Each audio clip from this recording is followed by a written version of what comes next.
నాకు నిజంగా చచ్చిపోవాలని ఉందమ్మా.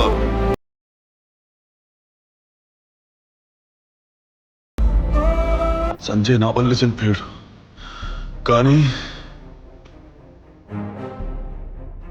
సంజయ్ ఆశయాన్ని నేను చావనిపోతుంటే నేను ఇంకొన్ని రోజులు బతికి తీరాలి. సంజయ్ అనుకున్న ప్రతి ఒక్క విషయం నేను చేసి తీరిన తర్వాత మాత్రం ఆ నెక్స్ట్ మినిట్ నేను చచ్చిపోతా. అప్పటి వరకు నాకు బతికే చాలు.